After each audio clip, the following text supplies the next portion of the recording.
আচ্ছা, কলঙ্কিনী রাধা কেন বলা হয়? যদি কারো জানা থাকে তাহলে প্লিজ কমেন্ট করো। কেন কি দোষ কি শুধু রাধার ছিল? আরে যাই হোক, তো আমি পৌঁছে গেলাম বৃন্দাবনে। এটা ছিল আমার বৃন্দাবনের ফার্স্ট ডে। তো আমরা প্রথম দিন ছিলাম রাধাকুণ্ডের সামনে। ওই রাধাকুণ্ড থেকে 2 মিনিটের যাতায়াতের পথে। তো যেতে যেতে আমাদের রাস্তায় মাঝখানে পড়ে গেল সূর্য মন্দির, যেখানে ফোন অ্যালাউ ছিল না, যার জন্য ভিডিও করতে পারিনি।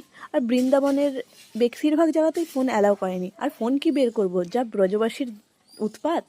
যাই হোক, তো বাজারটা একটু ঘুরে নিলাম এদিক ওদিক রাধাকুণ্ডের সামনে। আমরা যেহেতু দামোদর মাসে গিয়েছিলাম, প্রচুর পরিমাণে পরিক্রমার্থীদের ভিড় ছিল। আচ্ছা, দামোদর মাস কি বা কার্তিক মাসকে কেন দামোদর মাস বলা হয়, এটা কি কারো জানা আছে? যদি জানা থাকে তাহলে অবশ্যই কমেন্ট করো। এই তো কথা বলতে বলতে পৌঁছে গেলাম রাধাকুণ্ডের সামনে। ও আচ্ছা, রাধাকুণ্ড।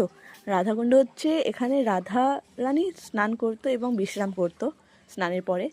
আর পাশেই রয়েছে শ্যামকুণ্ড।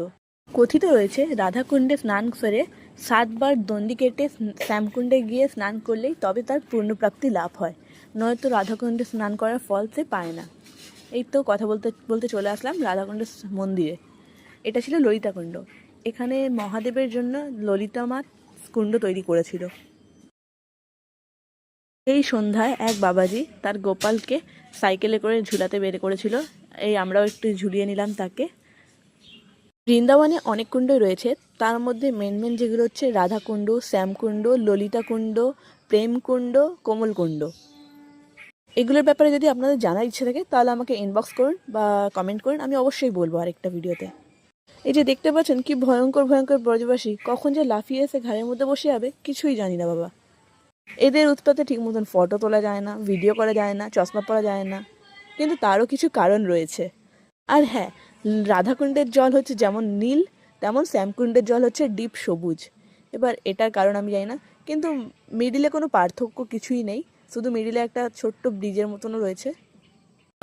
चलो चलो या मोबाइल हटाओ।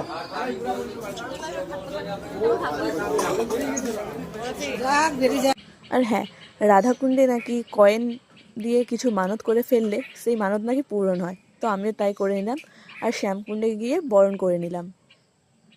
চলুন তবে একটা চমৎকার জিনিস দেখাই।